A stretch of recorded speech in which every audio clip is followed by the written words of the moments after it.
Welcome to Project Vision. My name is Adam Sansick. I'm one of the chairs for Vision. Unfortunately, Kiana could not make it today due to some health issues she's dealing with her family, so we do wish her the best. I want to start off with offering the opportunity for any new participants to stand up and make themselves known. I would ask that you do wait for the microphone so that we can hear you and PEG TV can pick it up. Please raise your hand if you're a new participant.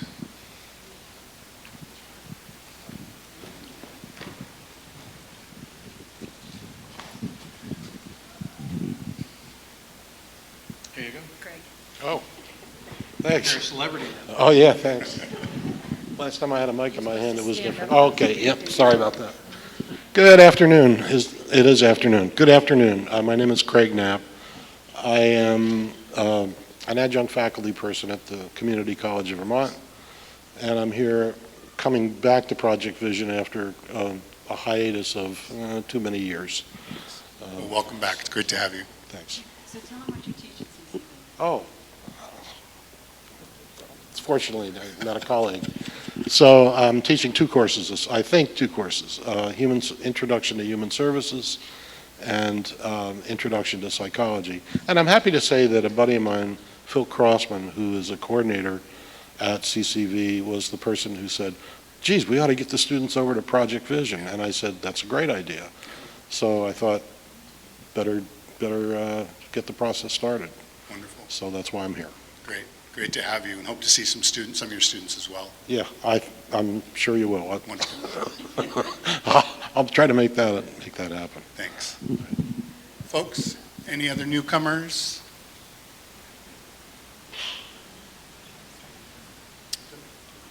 Wonderful. All right, so we will move directly into the mayor's comments. Mayor?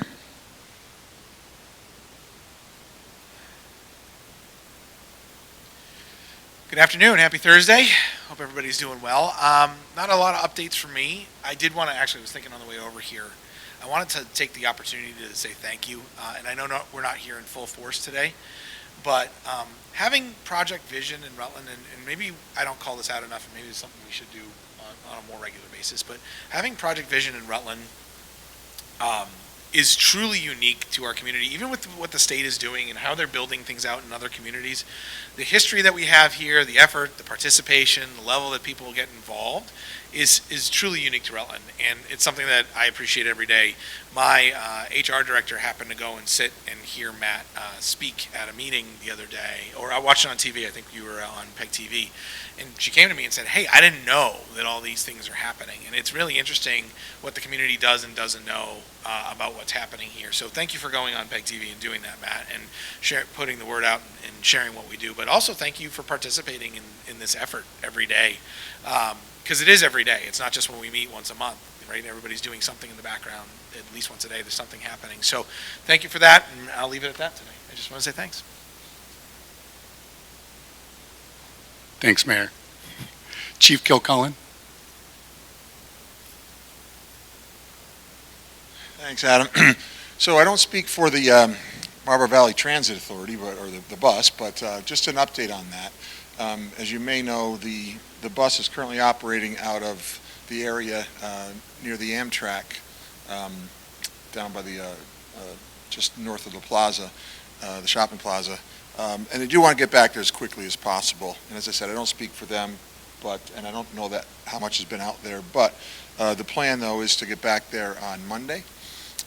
And we will have a dedicated presence there, really acting on their behalf to make sure those who are there to frequent the bus, to ride the bus. And that's why the transit center is there. They control that space. They have a lease on that space. They control that space, and that's why people are there. And those who aren't there for that purpose, we're going to make sure we're moving them along to areas where they can lawfully be. It's not it's publicly accessible, but as I said, it is there. It's controlled by the bus. They do have the lease on it, and it's there for those who patronize the bus. And so we want to make sure, we want to bring some stability to that area so they can operate efficiently out of that space. They made the Amtrak lot work It's certainly not ideal. You've probably heard stories about individuals, waiting for the bus out, especially in this heat, in the sun. It's fairly temperate, in the transit center because of the nature of the building, or the structure. And so, as I said, they've made Amtrak work, but they want to get back to where they really should be. And we'll be there assisting, really, and acting on their behalf to make sure those who are there for the right reasons.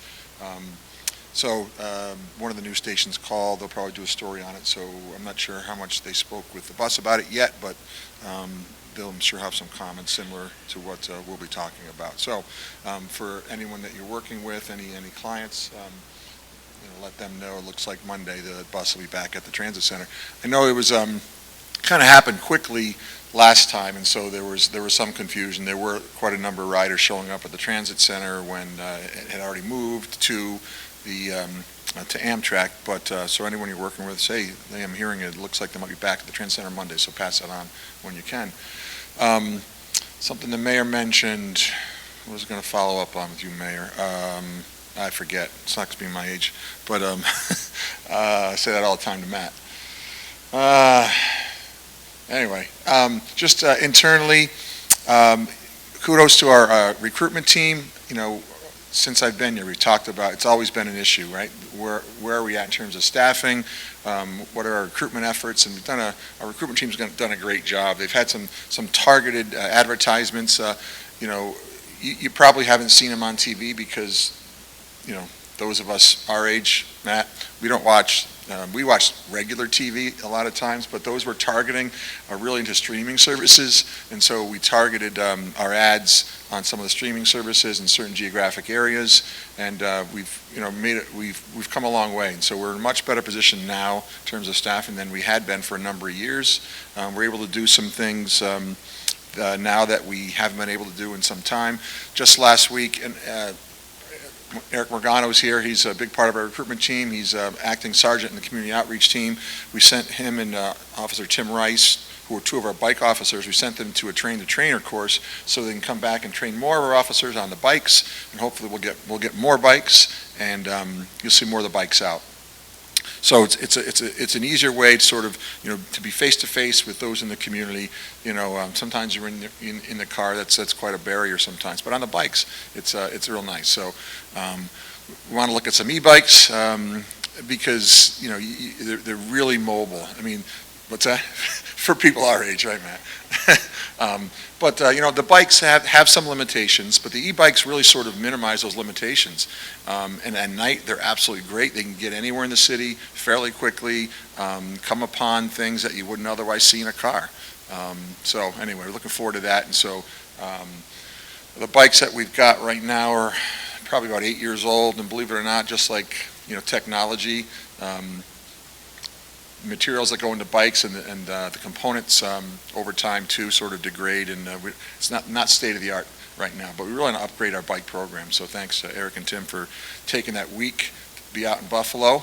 Not a very exciting place, but it was a great course, and they'll come back and train some of our officers. Kudos to the community resource specialists. Again, I'm not sure how much Matt might get into the situation table, but they've been such a big part of the situation table.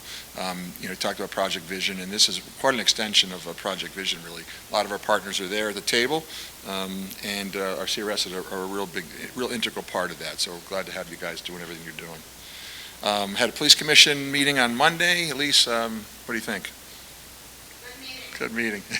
The mayor mentioned, Matt being on PEG TV, and HR director said he wasn't aware of these things. There are so many opportunities to hear about these things. Project Vision meetings, obviously, every second Thursday of the month. Our RUTSTAT meetings are still every 2 weeks. They're in our second floor space. If you haven't been there, stop down and check it out. Again, using some of the opioid settlement money, we upgraded and put some money into the infrastructure of that second floor so we can house the situation table going forward. And the other opportunity, again, Project Vision meeting, Police Commission meeting, the second Monday of every month at 6 o'clock in the community room at the station. And then we'll get back to our community meetings in the fall. So we plan on doing those in October. And, again, with our sort of increased energy that we've put into our social media, it should be probably better advertised than it had been in the past. When we first did our community meetings, we sort of resurrected them about a year ago, and the first one we did was a Friday night. We left it up to the sector sergeants to sort of coordinate everything, schedule everything, and the first one we did was a Friday night. We're like, who's going to come out on a Friday night? It was the most well-attended of all the meetings we did. There were about 40 people at 802 Nutrition, and then there were, and I think it's a function of the sector itself too. There, one particular sector, the last 2 times we've done it, we've only had a handful of people.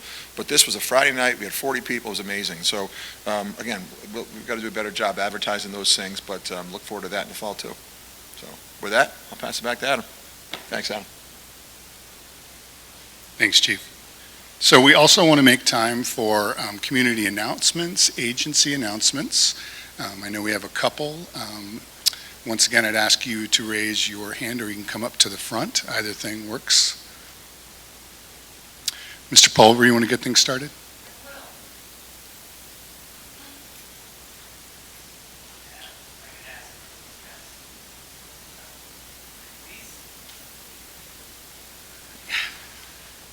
We got to get shorter people in this town. All right, so, make sure that's not asleep. So for everyone who doesn't know who I am Eric Pulver. I work for the Department of Health in our Rutland office here. And one of the other things that I do, along with Margaret Miles out of Castleton University, is sort of co-chair the Training and Education Committee within Project Vision. And one idea that we have been working on over the last couple of months is something called an organization showcase. You may have seen something go through listserv. I did send another one to you today. Matt, you can get that out there, please. And so basically what we're trying to do is, there has been talk for years, especially post-COVID, on de-siloing a lot of the community organizations here. We've all kind of gone into our own camps, and we've been doing our own thing because COVID made that happen. And so the effort to kind of de-silo that is this is one of those. And so what we're looking to do is have up to 30 organizations present. We're going to do 3 minutes, 3 slides, and 3 bullet points per slide. We have a slide template already created, which you can access through Google Drive. And we're going to be doing that next month at the next month main Project Vision meeting on September 11th. We're going to do it from noon to 2, so a little bit of an extended one. And we're hoping that we have a lot of community organizations come and sort of learn about each other in this sort of quick, as what somebody mentioned earlier, sort of a speed dating style discussion on what you all do, how residents can access your services, and what your programs are happening right now. We're not looking for things that might happen in a year or 2 from now. We're looking at what can be done, what can people access right this moment. And so I wanted to ask to make, get this one-pager put out there, looking for it for the listserv email to come out soon. And then I've got some lovely folks that I have recruited at the back table there. Yes, raise your hands, thank you. So I have a presentation sign-up sheet back there. Like I said, we can have up to 30 organizations present. That does not mean if you want to make a slide deck, 100% please do. We can add it to the entire thing. But we don't, we had like 100 presentations that would take us all afternoon, and I don't think any of us want to sit in here for 5 hours listening to that. So if you're interested to have your organization present, you don't have to be you. You can certainly delegate or say somebody else who's not in this room right now is going to present. Please sign up back there and look for the listserv email coming out later this afternoon when Prouty gets back to the office. He's doing it right this moment, so look at that, real time. Do I have any questions or thoughts or anything? Question? Wait for a microphone. It's such a silly question. Our hospital does not like Google Docs. So if I just sent it in with other slides, you could put it into a Google Doc? So we are just using the Google Drive to make it easy to disseminate it. You can certainly download the slide deck. It's 4 slides. There's an instruction slide and then the 3 slides we're asking. Oh, you can't at all.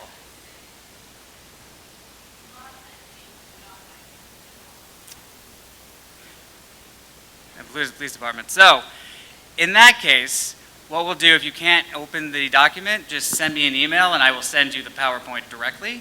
My email is on the one-pager right at the top there, Eric Pulver.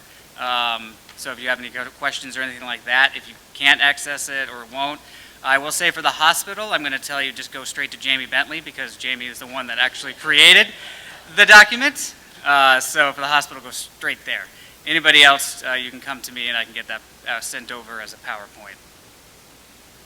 Any other questions? Perfect. Love it. All right. Thank you. Thanks so much, Eric. Other announcements? Thank you for waiting for the mic. Hi, I'm Renee with the Southwestern Vermont Council on Aging, and we have a new wellness initiative coming up, Eat Smart, Move More for 60-plus folks. It's a 15-week online program, and I have flyers if anyone's interested in that. And just a reminder that our next Community Health Day will be Thursday, September 18th in Pittsford at the Rec Center from 12 to 2. And we already have many agencies coming, so all are welcome. Thank you. Hi, everyone. Just wanted to let you all know that the Project Vision or Vision in Action podcast was posted on Spotify, and I believe there's a YouTube link as well that went out to the group. We are scheduled to record our next podcast, not next week, but the week after, and so hopefully we'll have another episode out to you in early September. But if you haven't listened to it yet, please do. We'd love to get as much traffic as possible.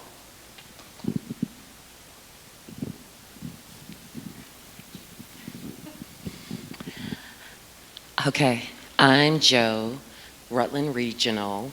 I work under a grant for Department of Health, but what I'm here to announce is please, the first Friday of every month, the transit station, go down, tell everyone to grab the bus. They'll bring you down to the mall, get the free produce from Veggie Van Gogh.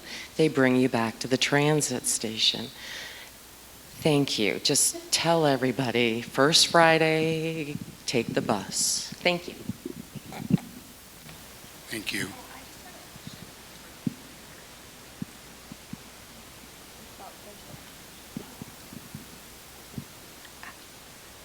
Does Veggie Van Gogh go all year round, or does it stop? Oh. So the answer was Veggie Van Gogh does go year-round, for those that didn't hear it. Any other announcements? Great, thanks everyone. I do highly recommend listening to the podcast. Most excellent, can't wait to hear the new one. I'm going to turn this over to Commander Prouty, and thank you all. Follow-up question on Veggie Van Gogh. Tyler from Marble Valley, I don't believe he's here today. Is Marble Valley Transit also marketing? Yes? Okay. I think so. I believe so, yes. And I know Brock put out a nice thing on their social media. Okay, we'll try to also share that on ours. All right. Thank you all for coming. I know we're a little late this month, coming off our summer vacation in July.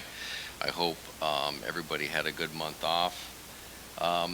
Recapping back to June, the Community Policing Subcommittee worked very hard at looking at the pillars to remind you what they are. Intervention, prevention, support, and accountability. And we broke up into our little groups and we did our thing, and of course we lost a little momentum because we took July off, but now we're back. I spent quite a bit of time with the Community Policing Subcommittee going over those notes. Jonah, Your group did something that's a little bit outside the pillars. It was amazing. I do want to do it on the side. I think that I want to make a work group with the work that you guys did on the redundancy services, grant applications, that piece. You were working on that, right? It was so well written, I assumed it must be Jonah.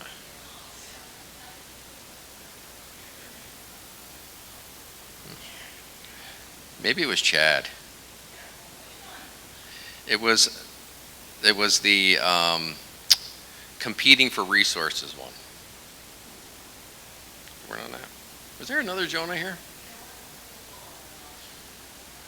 Long story short, we're not going to address that one today. We're going to make a work group on that. But because I found it to be incredibly well written, and we do need to work on it. Hey, what do you think of this cool picture on the slide deck? I stole this from Scott Tucker from 2014, an old PowerPoint, Desperate Times. Hey, real quick, flailing fossils, who saw it? Who saw it on CAX? Our very own, and Pat Hunter's not here today, but wow, what an impressive news thing. She's climbing those rock walls. It's crazy.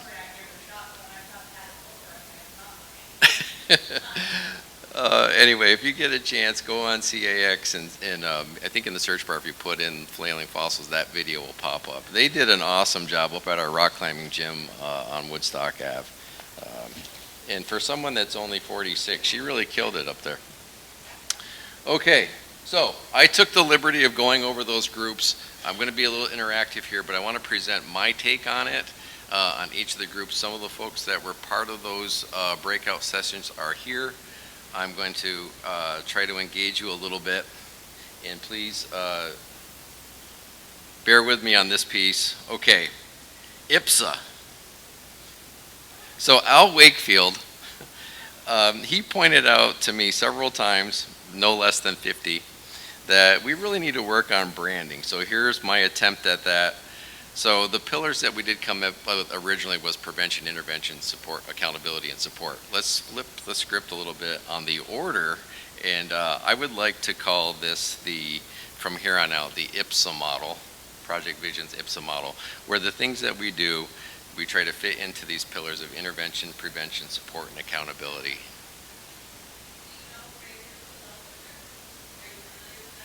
No. Thank you. And is this fate, Patty? I think the stars are aligning here. It speaks for itself, right? Damn it, we nailed it and we didn't even mean to.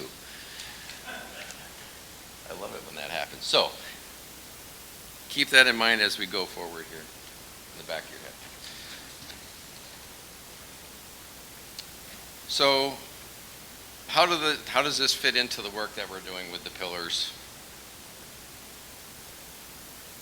Is there something supposed to fade into that?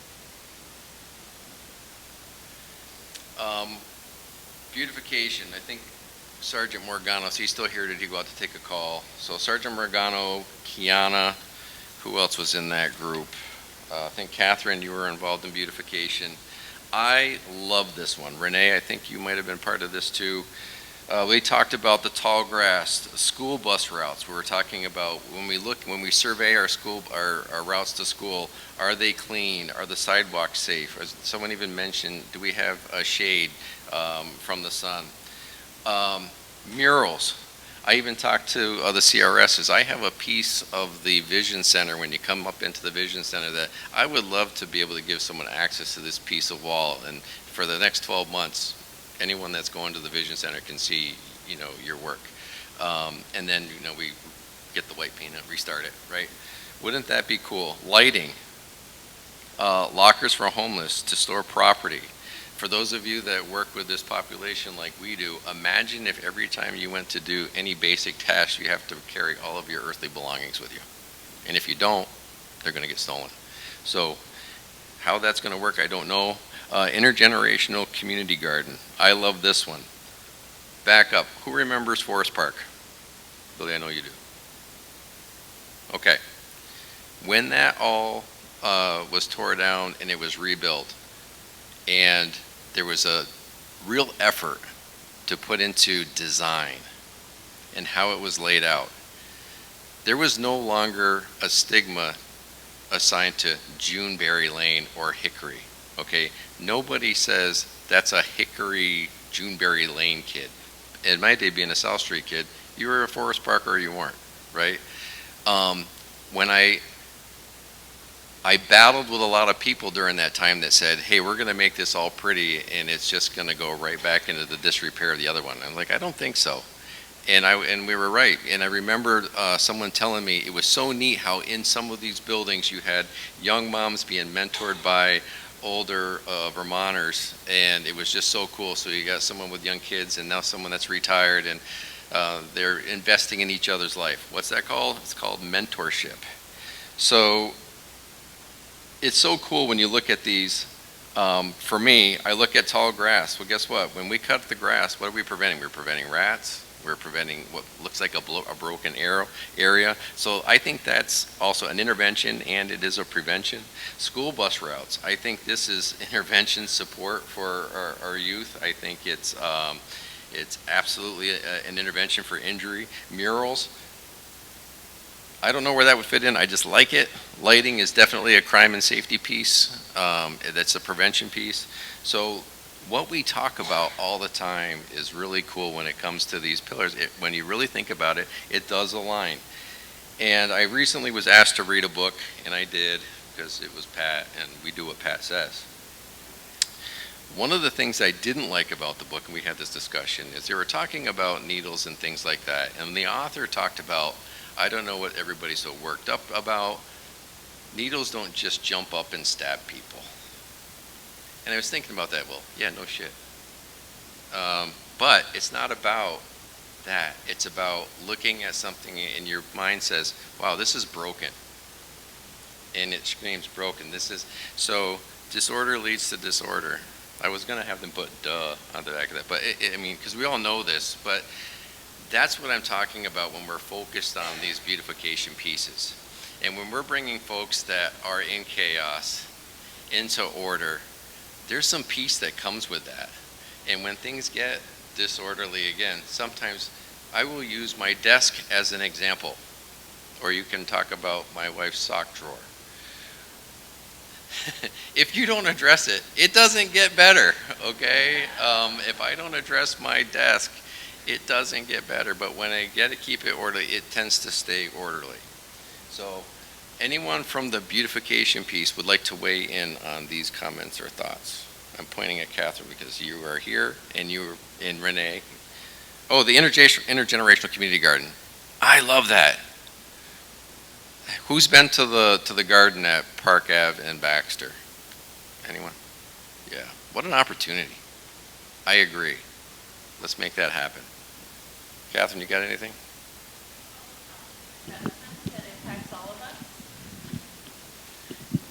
Public health is an investment that impacts all of us and is in all of our work, and so just a reminder to support that at its core, because that's what leads to the finances of all of this great work. And if anybody is looking for money, we are too. So keep looking. We got this. We're in it together. Let's make Rutland beautiful. I'm going to take that phrase that you just said here in a minute. But when we talk about public safety, public health, and all of, where do these things intersect? They intersect a lot. They really do. All right, next. So I love this one, and I wish, let's see, Michelle, are you here? Michelle Garuso?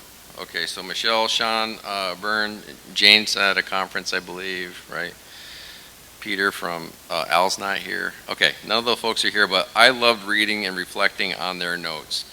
So they wrote engaging groups that are missing, and then we never really got to that, which was even better. But when they were talking about engaging, they were talking about specifically the business community, not some folks take it as, whoa, what nonprofit's not here? Okay, never mind that. A lot of people are engaged with us. They're working right now. They're busy.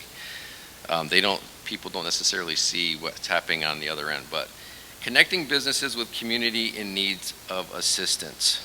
I can't help but think of Casella when we want to look at an example. Here's a company with $600 million, give or take a couple million, 100 million in assets that could have their headquarters anywhere in the world, but they're here in Rutland. CRS has told me a story about an individual that they were working with who has some mental health issues.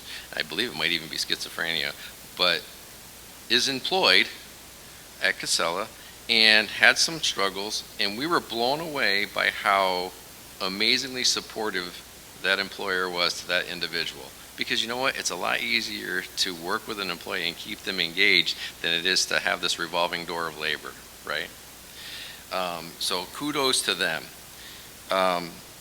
When we look at assets in community and people, folks coming out of rehab, people that are re-entering community from incarceration, folks that are coming out of mental health treatment facilities. One of the things that I have found in my work over the last, well, definitely the last 15 years, but even over time, is when folks engage and stay engaged in their sobriety or in their treatment programs. They're either they found God, they found a group, there's some type of connection. Task and purpose, connection, belonging, and when people feel invested in is what keeps people engaged. And I think that this is a segment of the population that we need to invest on the task and purpose and, hey, be part of the group side. Not just, hey, we're reaching out to you. There's that piece too. That's never going to stop. We're in the service industry, most of us. But what about, hey, I got some work for you to do. I tell you what, I like being involved in the work as well, right? It's not just about the service. It's cool to be part of a club. Anyone look at being in the military? You understand that. Sports teams, things like that. It's super cool. The invite, I love this. Request that they support a local nonprofit if they can. So business community comes in. They say, boy, you know, I'm really interested in whatever public piece of the community that is being serviced by a nonprofit, and then we agreed to support them financially. And being able to articulate a return on investment, they are more likely to join. So when we can tell the business community, hey, if you do this thing, you are more than likely, and Casella, perfect example, if you're willing to work and build your recruiting team or how you manage your labor with these supports in place, your return on investment is you don't have to retrain people every 5 minutes because the people longevity, right? You want folks to stay there. As the longer people stay, their skill sets build up, all of those things. I'm not going to do business one-on-one with you guys. You know probably better than I do. So what is the return on investment, and are we making a difference? I think when we invest in people, that goes without saying. IPSA. And awareness. Hey, we're in this together. People feel like they're part of the community, and they're given mentorship. I think that we see the IPSA 4 pillars all throughout the notes that this particular breakout group had put together. Any comments from the group? I know, Liz, we want to wait for a microphone. Caught him sleeping, but he's coming. Right up here.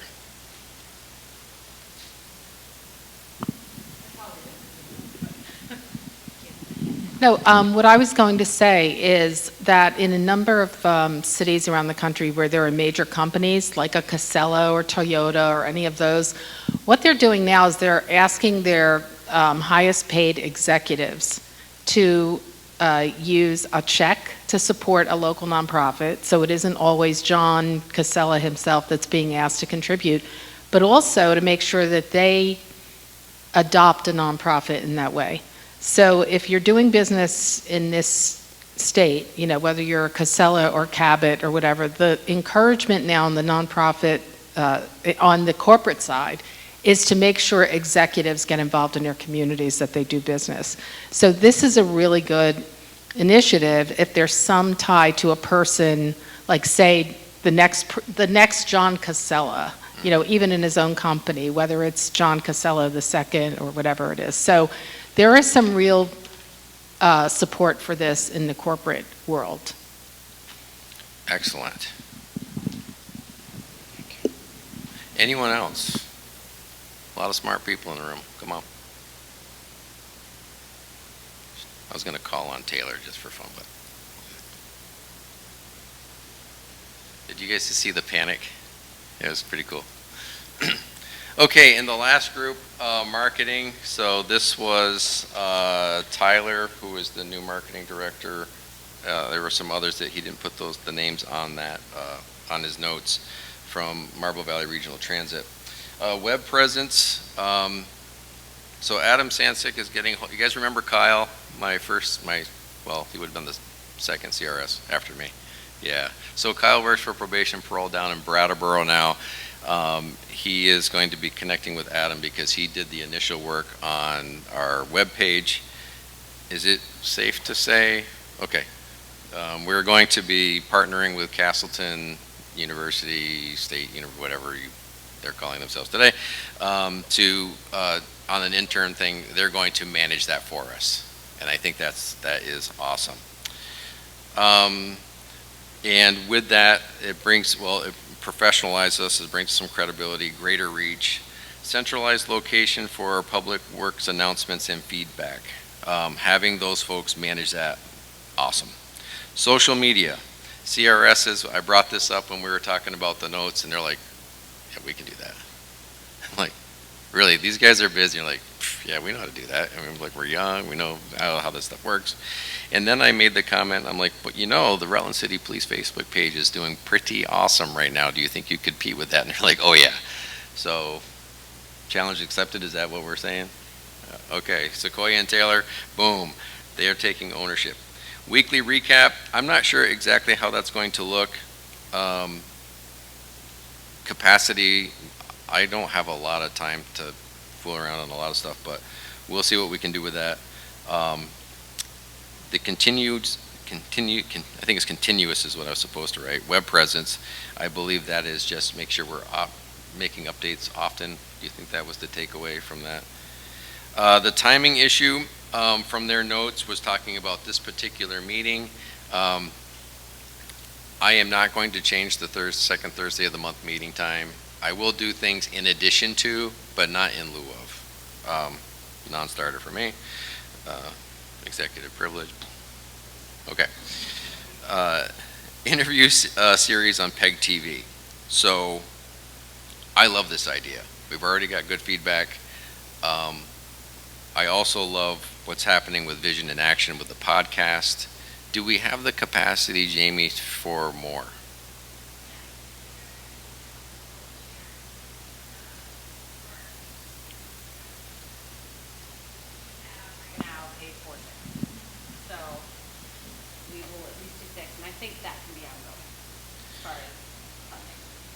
Okay, so we're going to at least do 6 on the podcast. Should we, I don't want to put the PEG TV on the spot, who's recording. But.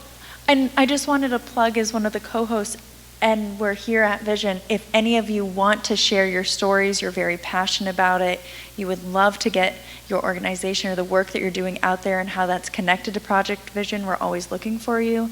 Matt definitely made it very hard to follow up, but our next interviewee will definitely give a lot. Yeah, I'm very excited for them. But yeah, if anybody wants to or share their story, please connect with us. We'd be happy to elevate and uplift your story. And Catherine and Jamie, they weren't mean at all. I mean, I went in there, I was nervous, and yeah, they went easy on me. So consider doing that, please. Or if you know someone whose story is compelling that would really benefit the greater good, if we could put it out there, please connect with Catherine or Jamie. So that's a recap on the notes. What we do with that now, Adam, is do we want to go to break out again?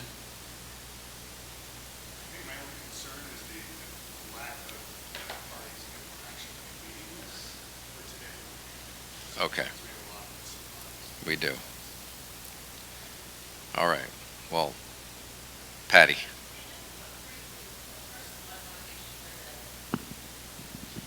The other group gets spoken about. Were you going to do that today? I am not. Okay. I am going to that is going to get its own day. Okay. I'm going to, All right. it was cool. Okay. I'm going to dedicate some time to that one. The other thing is, I think we talked about you now giving us a little bit of an overview or update about the situation table Yes. and how those elements are there, right there before your eyes. Yeah, so part of my situation table team is running away before I could call on them. Bye. Westridge, smart. They saw it coming. Well played, but we'll get them next month. I hope they're prepared. So situation table, for those of you that don't know, the situation table it started with Operation to Save Lives, which is out of Massachusetts, and they've changed their name to Core Data. It's a model that came out of originally Scotland, then it got big in Canada, was adopted several years ago in Chelsea, Massachusetts, and is now in coast to coast in several states, but per capita, I think Vermont is probably number one for having situation tables within a state. So, and what that does, there's a fidelity to this model where you identify individuals that are at an acute elevated risk of harm, and the risk factors that are observed across multiple disciplines, meaning it's not just a mental health issue where I would make a mental health referral. It's a mental health, substance use disorder, homelessness, blah, blah, blah, blah, blah. You can check how many, and the risk factors that we're looking at in our database are the same in Oregon, they're the same in Kentucky, they're the same in Ontario, okay? There's a fidelity. It's not like, hey, I want to modify this to a Rutland-specific issue. There's no such thing. Issues are issues, and they're they're defined. So no one owns the table, but any organization that goes through the training can bring a situation. So we often get them from Rutland Regional Medical Center or Council on Aging or from the CRSs, and they will interact with an individual, or they will receive information about someone that they believe is at an acute elevated risk of harm.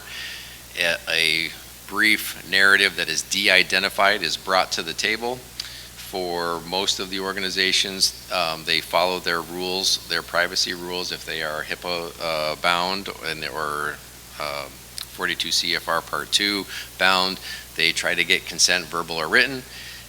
We go in and you have to sign a non-disclosure agreement. What happens in the situation table is private. The press is not allowed in there. People just can't come to watch because they're curious. Right, this is meant for some real work. But anyway, filter one happens in your organization. Filter two, you come to the table. We meet once a week, every Wednesday. You present the situation.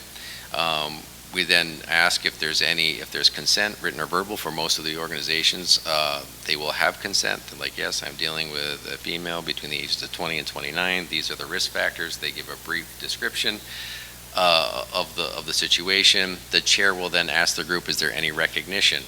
Some folks, like my CRSs, will be like, yes, I've met with this person here, here, and here, or I was the individual's probation officer 10 years ago, whatever the case may be. So then we'll decide, are we in agreement this person is an acute elevated risk of harm? Yay or nay? Someone might say, I need some clarifying information. Okay, get that. Are we in agreement? Yes. Then we put together what's called a Filter 4 team. The Filter 4 team will not speak during this part of the meeting, but what we will do is identify who's going to be the lead, who are going to be the primaries that are assisting the lead, and maybe secondaries. And what I mean by secondary is your street outreach from Rutland Mental Health or the CRSs may be the lead, but one of the needs might be homelessness, so HPC might be a secondary. You don't need them on the front end. The goal is to get somebody housed. It's not going to happen today, but that team will probably need them. So everybody that's not part of that Filter 4 team will then leave the room because they have no need to know what's happening here. That team will then decide, they take about 10-15 minutes, and they say within the next 24 to 48 hours, we want to do an intervention, make contact with the individual or the family or the location, because it's not just individuals that this applies to. But within that short period of time, get out there and make that contact. The next week, somebody has to report out, so there's ownership. Hey, situation number whatever, where are we at? It could be, we made contact, the person is now engaged in services. It could be, we were unable to locate, or it might be, they declined services. Either way, there's accountability to the actions that we're taking. Where Matt Prouty was excited about this program, I could give a shit about most of it. Because the magic for me was that when you put teams together like this, and they have to work on problems, whatever they are, there's this synergy that's happening. How many people now, Taylor, do you think that we had no idea who they were, we're having actual relationships with now? It's not like, I do want your thoughts on that. Yeah, Dan's laughing. He goes, yeah, he got her.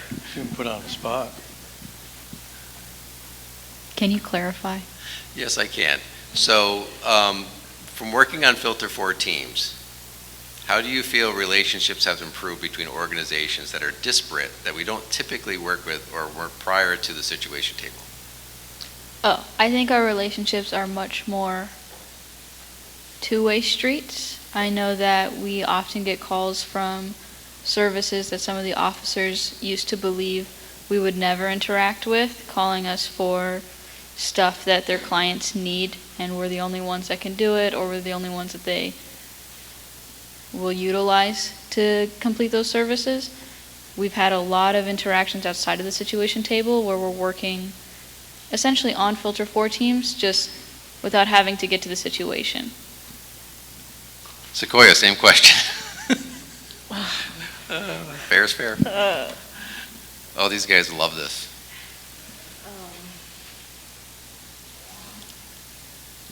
I know I put her on the spot. I'm going to answer that question for her. Oh, Jess, can we get the mic over to you? No, I knew this is healthy. This is how we grow. But I'll use the microphone. So I don't like to admit when Matt's right. We all know that. But I will say, as someone that was an original member of Project Vision up in the water cooler effect, going through COVID, coming out of COVID, which I am starting to feel like we're actually doing, I've been able to leverage so many resources for the folks that I either was already serving or I'm newly serving, just from sitting around that table with people that are in the trenches with me. And so whether it's everything is uplifting or not, I was struggling as a human being, with the way the work has changed. And when you said 2014, I was like, we didn't know how good we had it. And so everything from, calling BPA on a Thursday with a crisis and them getting someone in on Monday for primary care treatment, mental health treatment, the shebang, to I don't want to overtax our dream team over there, but helping someone get those worldly possessions from one location to the next so that they don't have to lose it all. So it really, the teaming for me, and I just shared this with the folks that do my work up in at STEPS, is invaluable, and it makes me come back to work. So thanks for everybody that's putting up with me there. So I'm getting feedback all the time from our partners about my CRSs and how valuable they are. And a lot of it is stemming from this model called the situation table.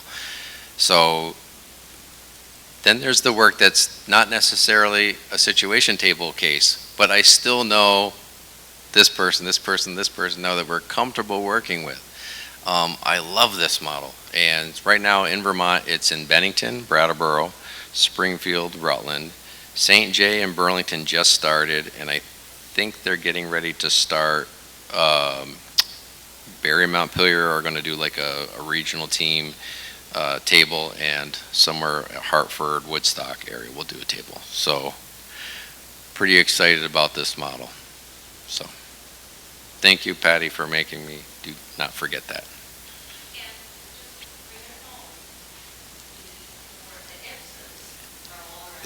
They really are. The IPSAs are present, holding this thing up. Adam? Thanks so much, Matt. I appreciate that. So I did want to make time for an inspiring story or an interaction. We've heard a lot of that's already happened with the CRSs.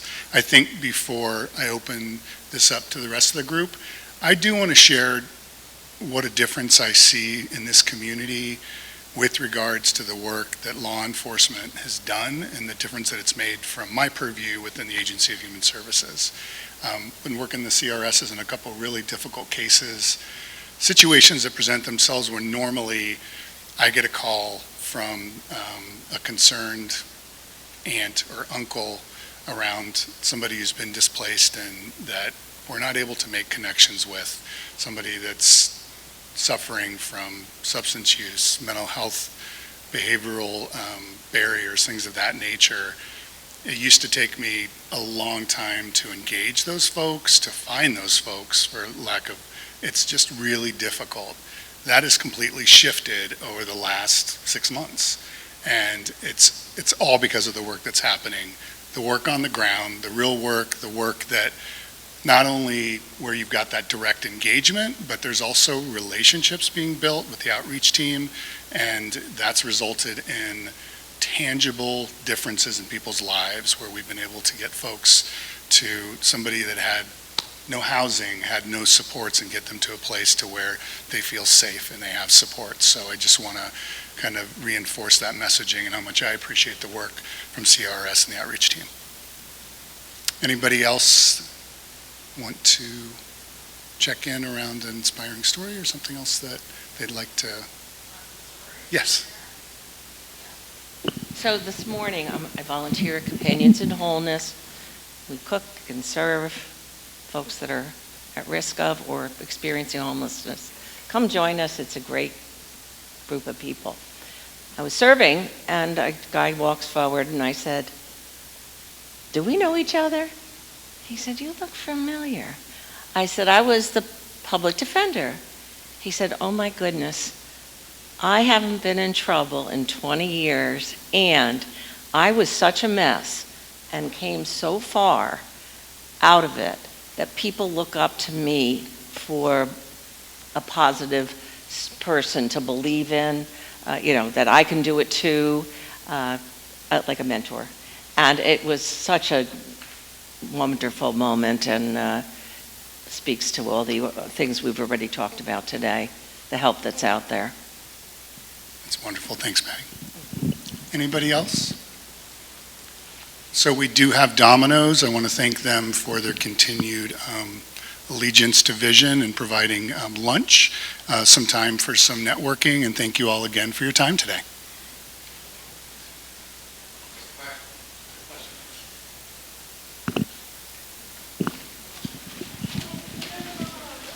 I'd just like to record this. Yep.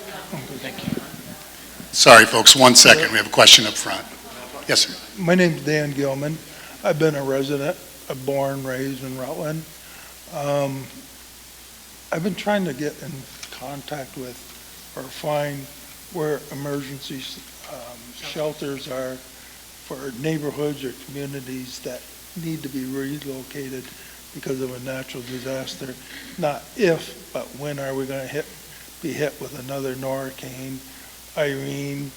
And I keep hearing about the East Creek Basin being alerted in the event Chittenden Dam either breaks or overflows.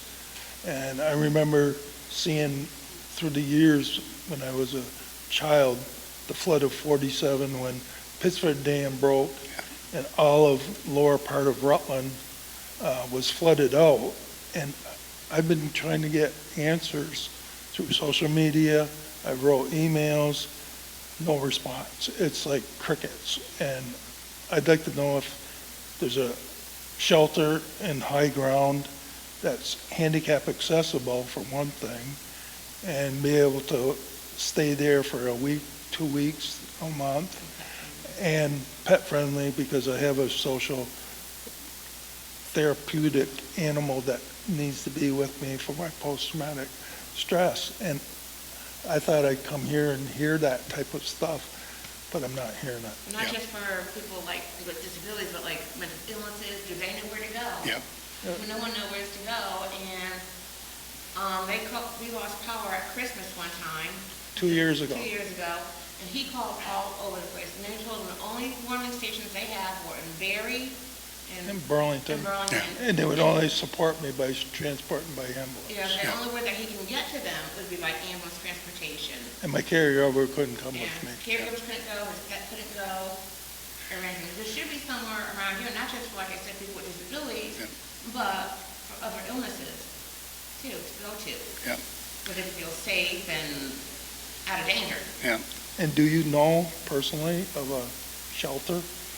So it's a really great question, and we're looking to build shelter to capacity within the state and have an expectation of shelter It's going to capacity happen being. sooner than Yeah, later. it's a really, Atlantic right now, you never know where they're gonna go. And I've been to a lot of hurricanes and tornadoes, from the south. Yep. And I can see, you know, what happens if you don't have shelter. I mean, how many people just die? Yeah. Look at that flood down in Texas. Yep. I mean, that came up quick and fast, but, you know, maybe they knew ahead of time they had a shelter. Because right now I can see you building an infrastructure Yeah. in the lower part of yeah, the city. and there are systems in And that will be place. flooded out. Yeah, So there are it's- systems in place to respond to that, but I will tell you that Eric Pulver is doing a lot of work with regards to emergency response, and so I think that can start with a conversation I with don't him. hear anything though. Yeah, He sent letters like the Over aldermen. two mayors. Yeah, nothing, we got nothing back in return. No one knows where to go, Yeah. to say where to go. Yeah. They say contact Chief Lovett. Yeah. Chief Well, Lovett. Emergency management director. Yep. Yeah, But- and so we also have insight from the state side, so I'm happy to talk with you about this, as well as Mr. Pulver. So you came to the right place with regards to the resources that we can have those But I conversations can with see you. where you're creating an infrastructure in the lower part of the city that's going to be flooded. Yeah. Yeah. That's millions of dollars for nothing. Yeah, there's a lot of changes that are happening that I think we're going to have to adapt to. But I'm glad you're here today because that's something that we can discuss, and then I think can also be brought back to the I had table. no idea where to go, so I figured, Yeah. I saw this pop up on the Rutland Police media on Facebook yesterday. I was like, geez, maybe I can actually voice my opinion Yeah. somewhere. And get We an appreciate answer. you coming here and bringing that up. Thank you so much. Some of it. We got a couple comments, I'm sorry. I'd just like to get clarification on what this gentleman was asking. Were you talking about, and I apologize for apparently not hearing everything that you said correctly, but are you talking about needing a place in the event of an emergency like water damage and things like that? Or some,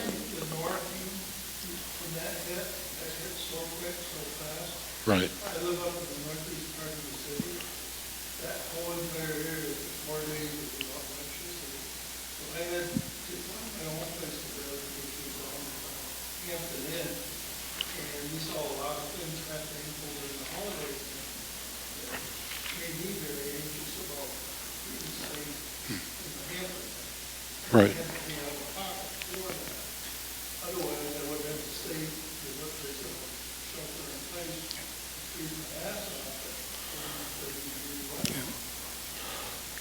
Well,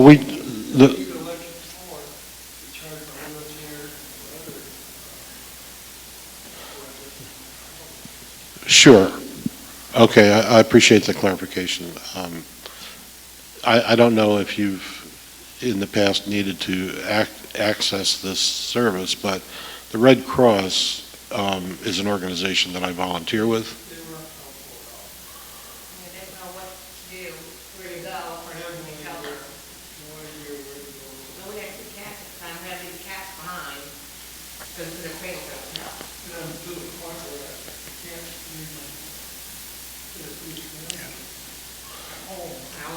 So I'll just stay in my home, either with windstorms, like tornadoes. Every time I see the storm alerts, my biggest where do I go? I would encourage, in the event that that occurs, I'd encourage you to try the Red Cross again. because that's our mission, is to provide housing and support. It's got to be a higher amount. You know, at what level, from chicken being raised, how much water are coming into the city, at what level is the city? Right. I think we have someone else that wanted to come in as well. There is a Rutland County organization that deals with this because at the Vermont Council on Rural Development just this week, 11 agencies that were flood recovery agencies were recognized for their work, and they did recognize Rutland among them. I remember that during Irene, the high school was a place of refuge, and it was through the Red Cross. So maybe the person that you contacted wasn't helpful, but I would encourage you to persist. And you are encouragingly proactive, because mitigating these kind of experiences is part of our now and the future. Thank you. Any other questions? So let's check in during our networking time as well, because I have some other contacts and I'd like to talk to you a little bit more for follow-up. Yep. You got it. Yeah. Right time, right place. Thanks. Anybody else, everyone, before we close up? Thanks. Take care.